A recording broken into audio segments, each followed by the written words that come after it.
Praise the Lord. Greetings in the name of Jesus. இந்த நாளுடைய செய்தியின் தலைப்பை நான் இவ்வாறு பார்க்கிறேன். தேவன் நம்மை விடுவிக்கிறவராய் இருக்கிறார். God is here to deliver us.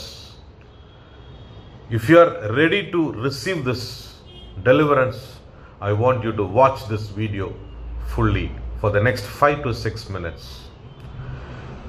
The verses which I am going to take from the Bible is Daniel chapter 3 verses 17 and 18. I just read this word, Daniel chapter 3 verses 17 and 18. If we are thrown into the blazing furnace, the God we serve is able to save us from it, and he will rescue us from your hand, O king. But even if he does not, we want you to know, O king, that we will not serve your God or worship the image of gold you have set up. Shadrach, Meshach, Abednego நேபுகாத் நேச்சாரை பார்த்து சொன்ன ஒரு வார்த்தை, நாங்கள் ஆராதிக்கிற தேவன் எங்களை தப்புவிக்க வல்லவராய் இருக்கிறார். அவர் எரிகிற இந்த அக்கினியிலும் ராஜாவாகிய உம்முடைய கரத்திலும் இருந்து எங்களை விடுவிப்பார். அப்படி விடுவிக்காமல் போனாலும் இந்த பொற்சிலையை வணங்க மாட்டோம் என்று சொல்லி இந்த 3 பேரும் சொன்னாங்க.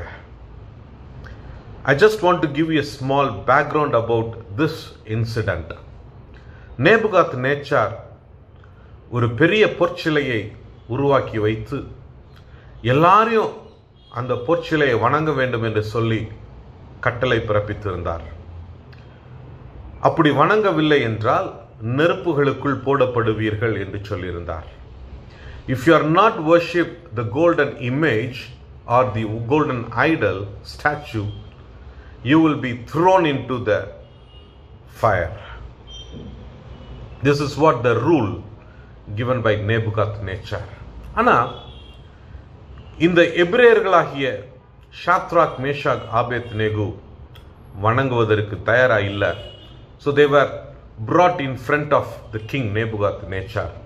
அப்போ Nebuchadnezzar கேட்கிறாரு, நீங்க இதை வணங்கலன்னா நெருப்புல போடப்படுவீங்க. If you are not worshipping the golden image or the idol, otherwise you will be thrown into that fire. அப்போதான் சொன்னாங்க, the God we serve is able to deliver us. நாங்கள் ஆராதிக்கிற தேவன் எங்களை தப்புவிக்க வல்லவராய் இருக்கிறார். How come they could able to tell this? The death is in front of them. மரணம் அவர்களுக்கு முன்னால இருக்குது. But still they were so bold enough to tell that the God whom we serve will deliver us. How come it is possible? Because of only one reason. Shadrach, Meshach, Abednego ஆண்டவருடைய மகிமையை உணர்ந்திருந்தார்கள். They understand the God's power. ஆண்டவருடைய மகிமையை உணர்ந்திருந்தார்கள், மகத்துவத்தை உணர்ந்திருந்தார்கள். And they also know that the God will deliver them from the king also. அந்த எரிகிற அக்கினியில மாத்திரம் இல்ல, ராஜாவாகிய நேபுகாத்நேச்சாரிடம் இருந்தும் தப்புவிப்பார் என்பதை உறுதியாய் இருந்தார்கள். கிறிஸ்துவுக்குள் அன்பானவர்களே, இன்னைக்கு நம்மகிட்ட அந்த உறுதி இருக்கிறதா? Are we able to understand the power of God? இன்னைக்கு நம்ம daily we are reading the Bible, we are praying, we are going to the church, we are telling that we are Christians, but when the crisis comes, நம்ம நிதானமா இருக்கிறோமா? ஆண்டவருடைய power நம்ம உணர்ந்து செயல்படுகிறோமா? யோசிக்கலாம். அதே ஷாத்ராக், மேஷாக், ஆபேத்நேகு இன்னொரு இடத்துல அதே 18வது வசனத்துல சொல்றாங்க, எங்களை தப்புவிக்காமல் போனாலும், even if he is not delivering us, we will not worship. ஏன் அப்படி சொன்னாங்க? Why they told? ஆண்டவருடைய பவரை உணர்ந்தவங்க இப்படியே சொல்லணும். Because they gave their life to the will of God. They have their own desire. நிறைய ஆசைகள் இருந்திருக்கும், ஆனா ஆண்டவருடைய சித்தத்துக்கு ஒப்பு கொடுத்துட்டாங்க. ராஜாட்ட சொல்றாங்க, ஆண்டவர் எங்களை விடுவிப்பார். God will deliver us even if he is not delivering us, because they give up everything to the will of God. Because ஆண்டவருடைய நோக்கம் வித்தியாசமா இருக்கலாம். அருமையான தேவஜனமே, we love God so much. ஆண்டவரை நாம் நேசிக்கிறோம். We are giving tithes regularly. We are worshiping, but still அநேக நேரங்களில் உலகத்தின் மேல உள்ள ஆசை ஆண்டவருடைய அன்பை விட்டு நம்ம விலக்கிறது. We still love God. We love God so much, but when the world's love come into your mind, ஆண்டவருடைய அன்புக்கு விரோதமாய் போய்விடுகிறது. நம்முடைய வாழ்க்கையில நடக்கிற தாமதங்கள், the delay, ஏன் ஆண்டவரே என் ஜெபத்தை கேட்கல, ஏன் இப்படி நடக்குது, ஏன் என் வாழ்க்கையில, why this is happening in my life, why Lord, why Lord, why Lord நம்ம கேட்கிறோம்.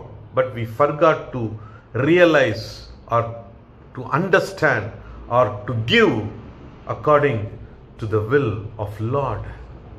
ஆண்டவருடைய சித்தத்திற்கு நம்ம ஒப்பு கொடுக்கல. ஆண்டவருடைய சித்தத்தை நாம் உணரவில்லை. Because we love the world.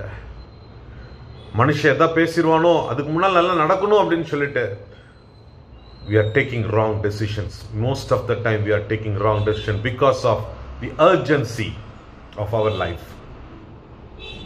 வாழ்க்கையில் ஏற்படுகிற அவசரத்தின் நிமித்தமாய் அநேக தவறான தீர்மானங்கள், முடிவுகளை எடுத்து பிரச்சனைகளை மேற்கொண்டிருக்கிறோம்.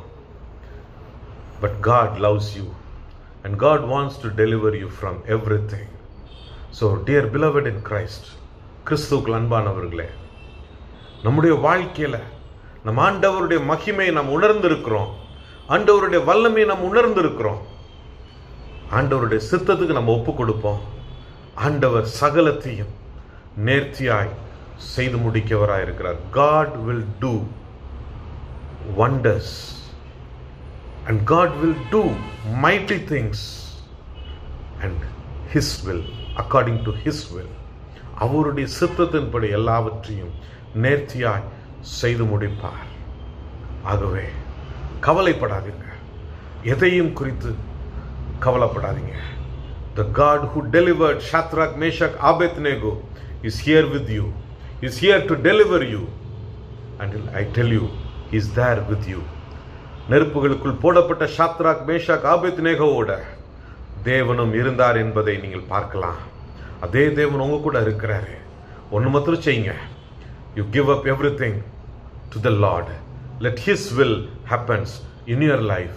Let his will happens in your family, in your children's life. And I tell you, you will see a difference.